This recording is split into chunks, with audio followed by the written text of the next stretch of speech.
ఒకటి main problem ఏంటంటే పుట్టింట్లో ఉన్నప్పుడు అట్లా అమ్మ నాన్న వల్ల సఫర్ అయ్యాను. సరే వాళ్ళు ఎవరినో తీసుకొచ్చి వీళ్ళని చేసుకో అంటే నోరెత్తకుండా తను చేసుకున్నాను. నేను ఏమీ కూడా చదువుకోలేదు సార్, నేను 8th క్లాసే చదివాను. తను చేసుకున్న కాడి నుంచి ప్రతిరోజు నాకు చుక్కలు చూపించాడు, కానీ ఒక్కరోజు కూడా నా దగ్గర కూర్చొని తను ప్రేమగా మాట్లాడిందే లేదు.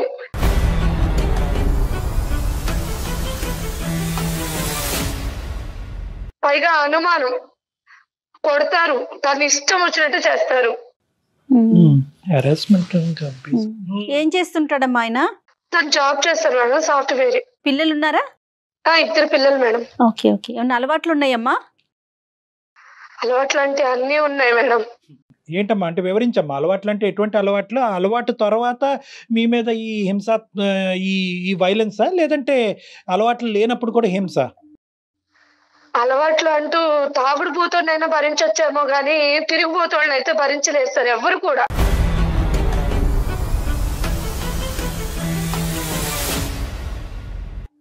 ఆ కళా పోషణ కూడా ఉందా? సరే. చాలా. సునీత గారి ఇంట్లో ఎవరెవరు ఉంటారు? మీ అత్తయ్య మామయ్య అందరూ జాయింట్ గా ఉంటారా? వాళ్ళు ఎవరు ఉండరు మేడం, నేను మా హస్బెండ్ మా పిల్లలు మాత్రమే ఉంటాం. Okay okay.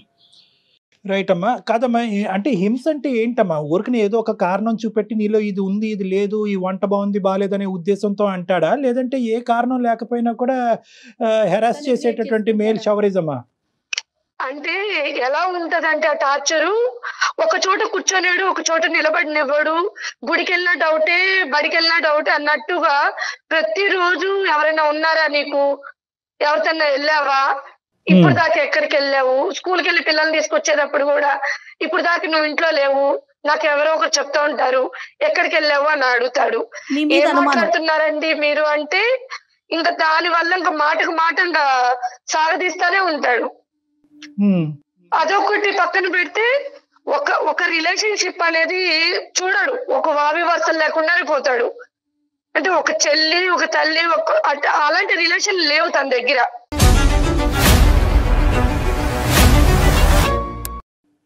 అంటే ఏంటమ్మా? అంటే వాళ్ళతో రెస్పెక్ట్ గా ఉండడా ఏంటి మీ ఉద్దేశం? అంటే ఒక భార్య దగ్గర చేయాల్సినవి అన్ని ఆ రిలేషన్ దగ్గరగా ఉంటాడు.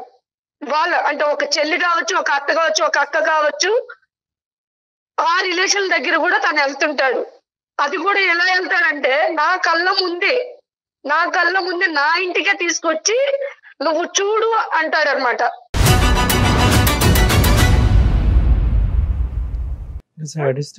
చెప్పేది కాదమ్మా, ఎవరిని తీసుకొస్తాడు, ఏం చూపెడతాడు అంటే ఏంటి? ఆ శారీరక పరమైనటువంటి అది మీ ఎదురుగుంటా డెమాన్స్ట్రేషనా ఏంటిది? అంటే నేను చూడాలి తను ఎలా ఉంటాడనేది, నేను చూడాలి. నేను మానసికంగా నలిగిపోవాలి తన కళ్ళ ముందు. నేను నా ముఖం మీద నవ్వు అనేది ఉండకూడదు. ఎందుకమ్మా అంత కసి ఏంటమ్మా నీ మీద, అంత కోపం ఏంటమ్మా? అంటే పెళ్ళి ఎన్ని సంవత్సరాలు అయింది మీది? 10 years అయింది సార్. 10 years బట్టి ఇదే ప్రవర్తన, లేదంటే తాగి బుర్ర పాడయి ప్రవర్తన? మేడం ఇప్పటి వరకు నాకైతే ఇష్టంతో చేసుకున్నానా కష్టంతో చేసుకున్నానా అనేది ఇప్పటి వరకు చెప్పలేదు నాకు. నుంచి ఇదే ప్రాబ్లం నాకు. కాదమ్మా, అతనికి ఏమైనా బ్యాక్గ్రౌండ్ స్టోరీ ఉందా? కష్టం మీద నిన్ను చేసుకున్నాడా? ఆ తల్లిదండ్రుల మీద చూపెట్టినటువంటి కోపం అంతా నీ మీద చూపెడుతున్నాడా? ఏంటిది అంటే ఇప్పటికైనా నీకు అర్థమై ఉంటుంది కదా. ఇప్పుడు కారణం ఉండేటటువంటి కోపం అంటే కొంతవరకు అర్థం చేసుకోవచ్చు. కానీ ఇది ఏంటంటే ఈ విపరీతమైనటువంటి ధోరణి, ఈ శాడిజం వెనకట్ల ఏ కారణం లేకుండా జరుగుతుందా అంటే కనుక మాకే ఆశ్చర్యంగా ఉంది. అది నాకు కూడా తెలియట్లేదు సార్. తను నన్ను ఎందుకు ప్రాబ్లం ఇలా చేస్తున్నాడు, ఇలా చూస్తున్నాడు. అప్పటికి నేను చాలా సార్లు అడిగా, నా వల్ల మీకు ఏమన్నా ప్రాబ్లమా, నా వల్ల ఏమన్నా ఉంటే నేను మార్చుకుంటాను అన్ని కూడా తనకి కూర్చొని చెప్తాను సార్. మీరే అడిగారా? మీ పెద్దవాళ్ళు కూడా అడిగారా? ఎవరన్నా పెద్దవాళ్ళని ఎప్పుడన్నా ఇన్వాల్వ్ చేశారా? ఎప్పుడు లేదు సార్. ఇప్పుడు నేను ఈ పడుతున్న బాధ కూడా మా ఇంట్లో ఎవరికి తెలియదు. వాళ్ళ ఇంట్లో తెలుసా? పోనీ వాళ్ళ ఇంట్లో కూడా తెలియదు మేడం. ఎందుకంటే నాకు తండ్రి చనిపోయాడు, అమ్మ కూడా నాకు కష్టపడి పెంచింది.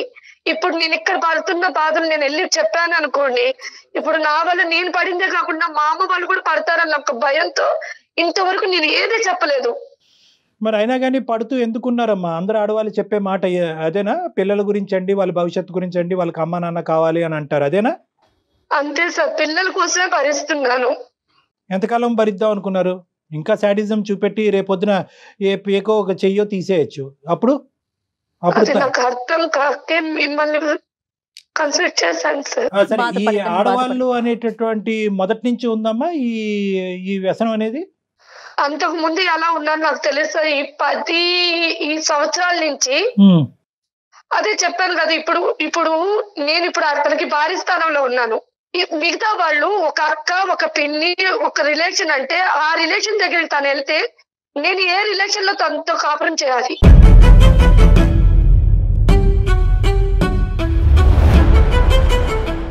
వాళ్ళు అంత దిగజారుడు ఏంటమ్మా? ఇప్పుడు ఓకే, ఇతను అంటే కనుక ఇతను వ్యక్తిత్వం, పర్సనాలిటీ భయంకరం ఉంది అనుకోవచ్చు. వాళ్ళు ఎందుకు అలా దిగజారిపోతున్నారు ఇతనితో ఆ వ్యసనాలకి, ఆ విధంగా ఫిజికల్ రిలేషన్ కి ఎలా వస్తున్నారు వాళ్ళంతా? సరే, తిని దగ్గర కూడా చాలా డ్రామాలు ఉంటాయి. అంటే బయటకు వెళ్ళిన తర్వాత ఎలా చెప్తారంటే తను నాకు సపోర్ట్ చేయదు, తను నాతో ఉండదు, నా దగ్గర ఇంకా పడుకోదు.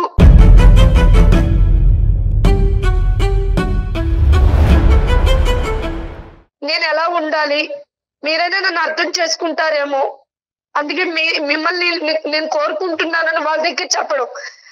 ఒక్కొక్కసారి ఏం చేస్తాడంటే నా ఫోన్ లో ఉన్న లిస్ట్ లో నా ఫ్రెండ్ సర్కిల్ తీసుకొని నాకు తెలియకుండానే వాళ్ళకి మెసేజ్ చేస్తున్నాడు.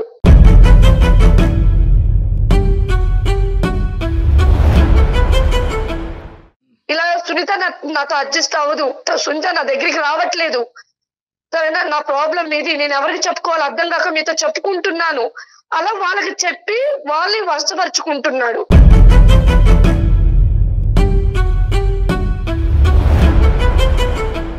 కాదమ్మా, ఇప్పుడు పిల్లల వరకు బాధ్యతలు తీసుకోవటం, స్కూల్ ఫీజులు కట్టడం, పిల్లల వరకైనా బాగా చూసుకుంటాడా? పిల్లలు ఉన్నారంటే ఉన్నారు సార్, అసలు వాళ్ళు పట్టించుకోవడం కానీ వాళ్ళు సరదాగా బయటకు తీసుకెళ్ళడం కానీ ఏమి చేయడు. మరి ఎందుకు తల్లి 10 ఏళ్ళ నుంచి భరించటం ఏంటమ్మా? ఎప్పుడో నిర్ణయం తీసుకోవాలి కదా నువ్వు, ఇంకా సమాజం అనేది ఒకటి ఉంది కదా, సమాజం కోసం బతికాను. ఈ కథ విని విని విని అలసిపోయామమ్మా. ఈ సమాజం ఏది? ఆ సమాజం వచ్చి నీ మీద సిగరెట్ పీకలతోనో లేదంటే చెప్పులతో కొట్టేటటువంటి పరిస్థితి వచ్చినప్పుడు ఆ సమాజం వచ్చి ఆపమనండి. ఏదా సమాజం? రేపొద్దున ఆడపిల్లలు ఇద్దరు మనసులో ఎలాంటి ప్రభావం ఉంటుంది? వాళ్ళు పెరిగి పెద్దయి ఒక ఇంటికి వెళ్లాల్సిన పిల్లలు కదా, రేపొద్దున పెళ్లి అంటే వణికిపోరు కదా? ఈ ప్రవర్తన పిల్లలు కూడా చూస్తున్నారమ్మా. చూస్తున్నారు సార్, ప్రతిరోజు నా బాధ కూడా అదే. ప్రతిరోజు ఆ పిల్లలు అమ్మకేమవుతుంది అన్న భయంలోనే బతుకుతున్నారు.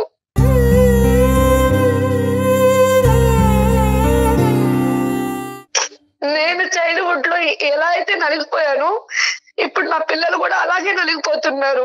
నాకు అది 10 సంవత్సరాల పాటు భరించేటటువంటి సునీత ఈ రోజు మాకెందుకు చేస్తుందమ్మా ఫోను? ఇంకొక 20 సంవత్సరాలు భరించరాదు? నేను ఇలా అంటున్నానని నువ్వేమనుకోవద్దు. ఎవరిని ఉద్ధరించడానికి భరించటం, నీలో ఏ తప్పు లేదు అంటున్నావు.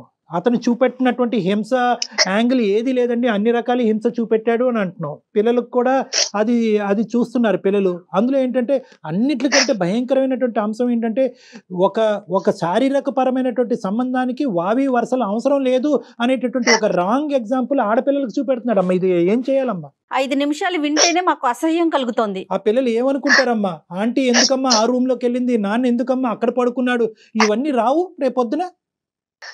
అప్పుడు ఏమంటారు? నాన్న ఎంత తిట్టుకుంటారో ఇది ఓపికగా చూసేటటువంటి నిన్ను కూడా అంతే తిడతారు. ఈ దరిద్రం అంతా మాకెందుకు చూపెట్టావమ్మా అని అంటారు. ఏం సమాధానం చెప్తారు? నీకు అమ్మా నాన్న ఇద్దరు కావాలి కాబట్టి నేను ఓపికగా ఉన్నానని అంటారా? ఏ సమాధానం చెప్పినా చల్లదు అక్కడ. ఎందుకు బయటికి రాలేకపోయారు అండి సునీత గారు? ఎందుకు ఆలోచిస్తున్నారు మీరు? అంటే మీ కాళ్ళ మీద మీరు నిలబడే ధైర్యం లేకనా? తోడు రీజన్ ఏంటి? ఆడపిల్లలు ఇప్పుడు నా జీవితం ఇలా అయిపోయిందని నా పిల్లల జీవితం కూడా నేను చెడగొట్టలేను కదా. రేపు అనే రోజు మీ నాన్న ఎక్కడ అంటే ఆ పిల్లలు సమాధానం చెప్పుకోకుండా తలదించుకొని బాధపడతారేమోనని ఇన్ని రోజులు సర్దుకున్నాను. సునీత గారి పెద్ద ప్రాబ్లం ఏమొచ్చిందంటే కనుక ప్రతి రోజు ఇలాంటి ఒక 20-30 కథలు వింటా ఉంటానమ్మా. ప్రతి వాళ్ళు ఇదే అంటారు. రేపొద్దున అదే పిల్లలు రేపొద్దున ఇంకో విధంగా మాట్లాడతారమ్మా. మీరేమనుకుంటారంటే నాన్న ఎక్కడమ్మా అనే ప్రశ్న అడుగుతారేమో, ఆ ప్రశ్న అడగకుండా వాళ్ళని కాపాడాలని మీరు అనుకుంటున్నారు. మీకు అర్థం కాని ఏంటంటే ఇలాంటి నాన్నతో ఎందుకమ్మా ఇంతకాలం ఉన్నావు, ఇలాంటి నాన్ని మాకెందుకు చూపెట్టావమ్మా, మగజాతి మీదే నమ్మకం పోయే విధంగా మమ్మల్ని ఎందుకు తయారు చేసావమ్మా అని అడిగే పిల్లలు కూడా ఉన్నారు. అడుగుతారండి రేపొద్దున. కాదు అంటే కలిసి ఉండటానికే నిర్ణయించుకున్నారా ఆ మనిషిని మార్చేట వద్దు సార్, వద్దా? వద్దు. ఓకే ఓకే ఎందుకంటే ప్రతిరోజు నిద్ర లేకుండా బతకలేను, ఆకలి దాచుకొని బతకలేను సార్ నేను.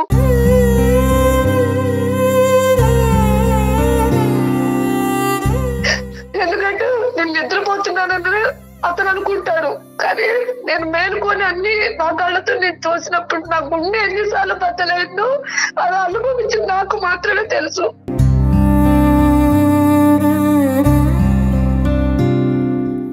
ఈ రోజు మీ మీద గర్జిస్తున్నాం కానీ మేము కోపడుతున్నాం కానీ అంటే నువ్వు నిర్ణయం సరైన సమయంలో తీసుకోలేదనే బాధతో అంటున్నాం కానీ నీ బాధ మాత్రం అది వర్ణించలేమమ్మా. అది అది చాలా అది అనుభవించే నీకే తెలుస్తుంది. ప్లస్ ఇంకా పెద్ద ప్రాబ్లం ఏంటంటే నీకు చెప్పుకోవటానికి ఎవరు లేరు. ఇప్పుడు తల్లితో చెప్పుకుందాం అంటే ఆవిడ ఏం చేయగలదు, ఆవిడ బాధపడుతుంది. ఇప్పుడు చెప్పుకునేటటువంటి మనిషి లేకపోతే కనుక ఉన్న సమస్య 10 రెట్లు అవుతుందండి. సరే ఈ మనిషి ఇక్కడైనా నీ ఒక్కడితోనేనమ్మా, నీ ఒక్కదానితోనేనా లేదంటే అందరితోని ఇదే శాడిజము ఇదే పదజాలం కానీ ప్రవర్తన కానీ ఉంటుందా? సార్ నేనంటే కట్టుకున్న పిల్లను కాబట్టి భరిస్తున్నాను సార్, పెట్టుకున్న వాళ్ళు ఎవరు భరించారు కదా. అవును అవును అవును. సరే అత్తయ్య మావికి ఏమైనా చెప్పే ప్రయత్నం చేశారా? ఎప్పుడైనా చెప్పారు ఇట్లా చేస్తున్నాడు, ఇట్లా బిహేవ్ చేస్తున్నాడని?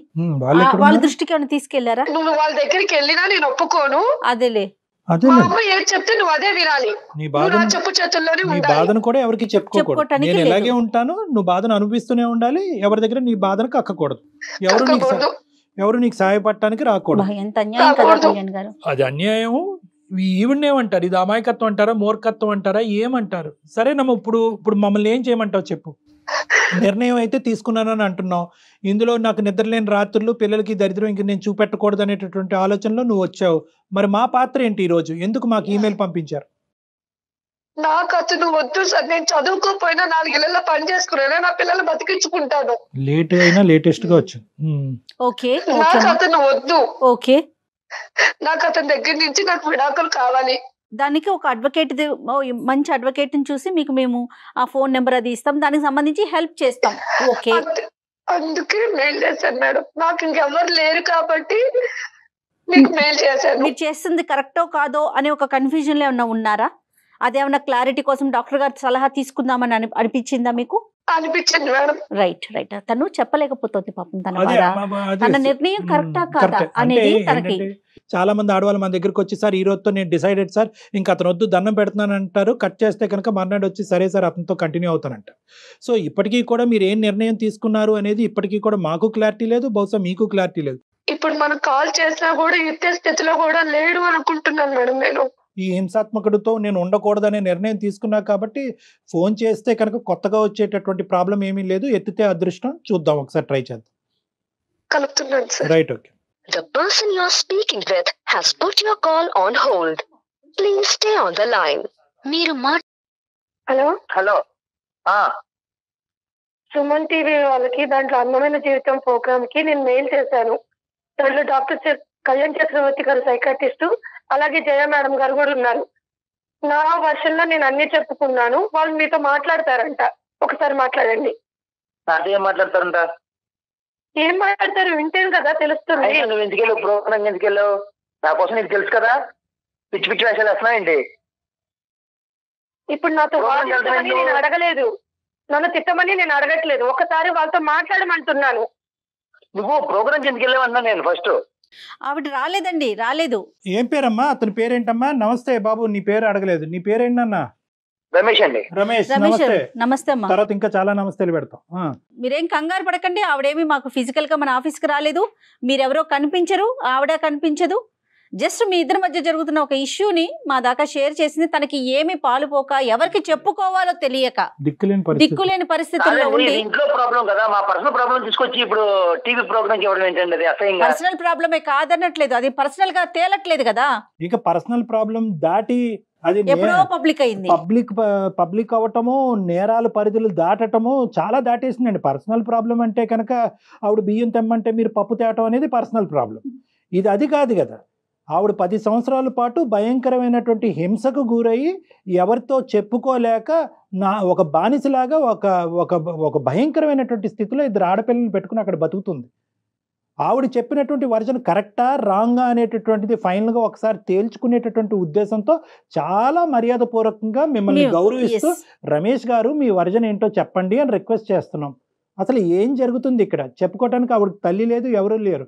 కాబట్టి అన్నీ మేమే అన్నట్టుగా ఆవిడ ఈరోజు మాకు ఫోన్ చేసింది, మేము ఆవిడకి ఫోన్ చేయడం జరిగింది, ఆవిడ చెప్పుకుంది. ఇప్పటికైనా ఒక కాసేపు సానుకూలంగా ఒక కూల్ వాతావరణంలో మర్యాదపూర్వకంగా మాట్లాడుకుందాం. ఇది తేల్చే అంశమా తేల్చలేనటువంటి అంశమా? ఏం మాట్లాడతాం సార్, ఇది ఫ్యామిలీ విషయాలు కదా సార్.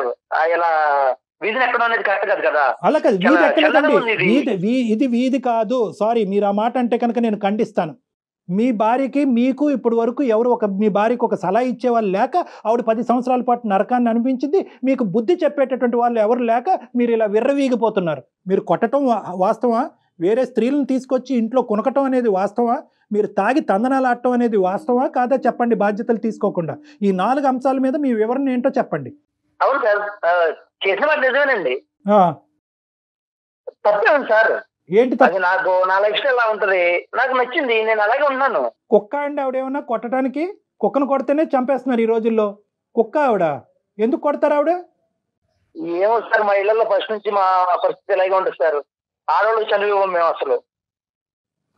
ఖచ్చితంగా మా కార్యక్రమం ఉండాల్సిందే సార్. మా నాన్నగారు, మా తాతగారు, మా అన్నయ్య గారు వీళ్ళందరూ ఇలాగే ఉన్నారు, నేను కూడా అలాగే ఉన్నాను సార్. రేపొద్దున మీ పిల్లలకి పెళ్లిళ్ళు చేస్తే వాళ్ళ పరిస్థితి కూడా అలానే ఉంటే ఓకేనా మీకు? సొందనేది ఇస్తే నెత్తి మీద ఎక్కి నాట్యం చేస్తారు. ఎవరు ఆడవాళ్ళా? ఏం మాట్లాడుతున్నావయ్యా నువ్వు? సాఫ్ట్వేర్ వా? ఏం మాట్లాడుతున్నావు నువ్వు? ఏ కాలంలో ఉన్నావు? మా ఇంట్లో పరిస్థితి ఇలాగే ఉంటదండి. మీరు ప్రత్యేకంగా ఉన్నారా? వేరే ప్రదేశంలో ఉంటున్నారా? మనుషుల మధ్య ఉండట్లేదు? తను అసలు నాకు ఇష్టం వచ్చినట్టు ఉండదండి, నాకు కంఫర్ట్ గా ఉండదు. నాకు నచ్చినట్టుగా నేను ఉంటాను అంతే. మీకు నచ్చినట్టుగా మీరు ఉన్నటువంటి వాయు వర్ష లేకుండా జంతువులాగా ప్రవర్తించటమా? కాదు నాన్న, ఏంటి ఇది మా పద్ధతులు, ఇది మా ఆనవాయితీ, ఇది మా సాంప్రదాయం అంటే ఏంటి? పారంపర్యంగా వచ్చినట్టు ఆవిడ కూడా ఆవిడ ఇంట్లో పద్ధతి సాంప్రదాయం కూడా అంతేనంట. మగాడిని చెప్పించుకుని కొట్టాలంట, అవసరం అయితే కనుక బూటకాలు కింద తొక్కేయాలంట. వాళ్ళ ఇంట్లో కూడా అదే సాంప్రదాయం అంటారు. అదే అలా చేయకపోబట్టే మీకు 2 కాదు 3 కొమ్ములు ఉన్నాయి. కాదు, ఇప్పుడు కొట్టడం వెనకతలు సరే నువ్వు కొడుతున్నావు, ఇది సాంప్రదాయం, ఆడదాన్ని ఎక్కడైతే పెట్టాలో అక్కడ పెట్టకపోతే కనుక లేచి మన ఎత్తి మీద శివతాండం చేస్తుందని ఏదో పెద్ద పెద్ద కబుర్లు చెప్తున్నావు. ఈ అమ్మాయి ఈరోజు ఒక తల్లిగా కానీ, ఒక భార్యగా కానీ, ఒక స్త్రీగా కానీ మీకు చేయనటువంటి ఒక్క అంశం ఈ 10 సంవత్సరాల్లో చెప్పు. ఏదో చేయట్లేదు అంటున్నావు కదా. 0.5% వేలెత్తి తప్పు చూపెట్టు. 0.5% వేలెత్తి తప్పు చూపెట్టు. సార్ నాకు నచ్చినట్టు ఉండదు సార్ అమ్మాయి. ఏంటో నచ్చటం గడిపిగుడ్డు? నువ్వు ప్రిన్సా? నువ్వేమన్నా పెద్ద రాజువా? ఏంటి నీకేంటి నచ్చాలి? ఎలాంటి భార్య కావాలి? నేను ప్రిన్స్ కాకపోయినా నా ఇష్టాలు అంటే నాకు ఉంటాయి కదండి. నేను బ్రతకాలనుకున్నట్టు నాకు భార్యగా సపోర్ట్ చేయాలి కదా. సార్ ఇది ఎలాంటోడు అంటే కనీసం మా నాన్న చనిపోతే కనీసం మా నాన్న చూడటానికి రాలేదు.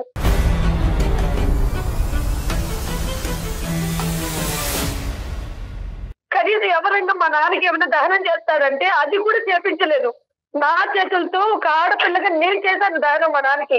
మీ తండ్రి దహనం వరకు గురించి చెప్తున్నావు. నువ్వు చనిపోతే వస్తాడేమో లేదు, ఫస్ట్ అది ఆలోచించుకో. పిచ్చిమోహన్, నువ్వు చనిపోతే కానీ, లేదంటే నీ పిల్లలు ఏమన్నా భయంకరమైన ఆరోగ్య పరిస్థితిలో చిక్కుకుంటే కనుక వాళ్ళ చావు బ్రతుకుల మధ్యన అది రాకూడదని నేను భగవంతుని కోరుకుంటున్నా. వస్తే ఈ మనిషి కనిపిస్తాడా, లేదంటే తాగుతూ వేరే ఆడదాంతో ఉంటాడు. మీ తండ్రి వరకు ఎందుకమ్మా? తండ్రి వరకు ఎందుకు తల్లి? ఎక్కడ తండ్రి అమ్మా, నువ్వు చూసుకో ముందు. ఆవిడ సంబంధించిన రేట్లకి నేను వెళ్ళను, తనకు తెలుసు నేను వెళ్ళను, ఎప్పుడే చెప్పేశాను. అలాగే మొన్న వాళ్ళ నాన్నగారు చనిపోయినప్పుడు నేను వెళ్ళను. మరి రేపొద్దున మీ ఇంట్లో ఏదన్నా జరిగితే జరిగితేనమ్మా వెళ్ళాలి మేడం. వెళ్ళకపోతే మళ్ళీ అదొక చుక్కలు చూపిస్తారు నాకు. అలా కదా రమేష్, ఇవన్నీ ఒకెత్తు. ఇంకా నేను కొనసాగటం కూడా నాకు ఇంకా అసహ్యంగా ఉంది. ఎందుకంటే నీలాంటి వాళ్ళకి కౌన్సిలింగ్ చేస్తే కనుక నేను పోయి ఎవరి చేతన కౌన్సిలింగ్ చేయించుకో. అది కాదు, ఇదంతా ఒకెత్తు. ఒక్క పాయింట్ నాకు చెప్పు. వావి వరుసలు లేకుండా వేరే ఆడవాళ్ళు ఎవరు మీ ఇంట్లోకి ప్రవేశిస్తున్నారు? వాళ్ళతో నువ్వు కులకటం ఏంటి? ఆ మాయదారు మొహాలకి వాళ్ళకి బుర్రలు లేవా? వాళ్ళకి బట్టలు లేరా ఏంటి? నీకు బుద్ధి లేదా? వాళ్ళు ఎవరినైనా ఆ ఒక్కటి క్లారిటీ సార్. నేను ప్రతి చెప్తున్నాను సార్ మీకు, నాకు ఫీలింగ్స్ ఎక్కువ సార్. ఏ ఫీలింగ్? ఆ ఫీలింగ్ తిను నన్ను కరెక్ట్గా సపోర్ట్ చేయదు సార్, ఎంకరేజ్ చేయదు. నాకు నచ్చినట్టుగా నా ఇంట్రెస్ట్ తగ్గట్టుగా తను ఉండదు సార్. నీకు కుక్కనో పందునో తీసుకొచ్చుకోలేకపోయావా? ఒక కుక్కనో పందునో తీసుకొచ్చుకోలేకపోయావా? ఆడవాళ్ళు ఎందుకు అలా తీసుకొస్తాం సార్ మనుషులు. ఏం మాట్లాడుతున్నావు? రగిలిపోతుంది అసలు. నాకు నచ్చిన వాళ్ళు ఉంటారు సార్, వాళ్ళు నేను తెచ్చుకున్నాను. ఎందుకు నీకు సరైనటువంటి సమాధానం పోలీసులు చెప్పాలి. ఈ అమ్మాయి బుర్ర బుద్ధి లేక ఈ అమ్మాయి ఇలా ఉంది, కానీ నీకు సరైనటువంటి సమాధానం పోలీసులు చెప్పాలి. లీగల్ గా నీకు శిక్ష పడాలి సార్. దానికి కూడా రీజన్స్ ఉన్నాయి సార్. తిను నా ఇంట్రెస్ట్ తగ్గట్టుగా ఉండదు. సో నా ఇంట్రెస్ట్ నచ్చిన వాళ్ళు ఉంటారు, నేను అలాంటి వాళ్ళతో ఉంటాను సార్. తప్పే ఉంది.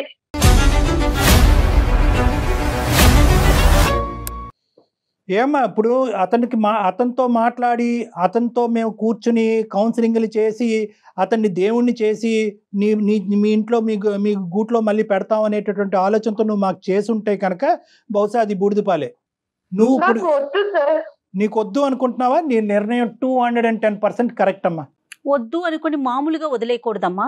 ఒక అడ్వకేట్ కి దగ్గరికి వెళ్ళి ఇది అప్లై చేయటము లేకపోతే డివోర్స్ కోసం వెళ్ళటం కాదు, ముందు పోలీస్ కంప్లైంట్ ఇవ్వాలని చెప్తాను నేనైతే. తనొద్దనుకోవడం కాదు, నేను ఒప్పుకున్నాను తనని. తనకు చెప్పండి, తనొద్దనుకోవడం కాదు, తనే నాకు వద్దు, నాకు తను సూట్ అవ్వదు, నా ఇంట్రెస్ట్ దగ్గర తను ఉండదు, తను నాకు వద్దండి.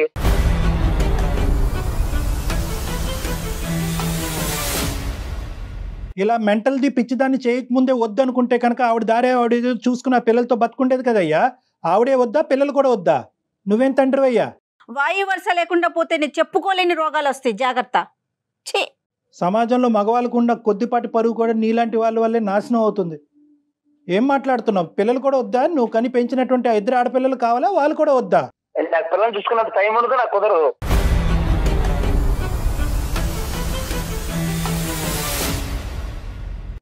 రమేష్, చెప్పండి. నీకు కొన్ని సర్ప్రైజ్ రిటర్న్ గిఫ్ట్లు తొందరలోనే వస్తున్నాయి. నువ్వు వింటే కనుక ఇప్పుడే షాక్ అవుతావు, కాబట్టి దయచేసి నువ్వు ఫోన్ పెట్టేసే, ఆ అమ్మాయితో మేము మాట్లాడాలి.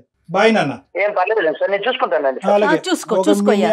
పెద్ద గొయ్యి తవ్వుకుని అందులో చూసుకో. బాయ్.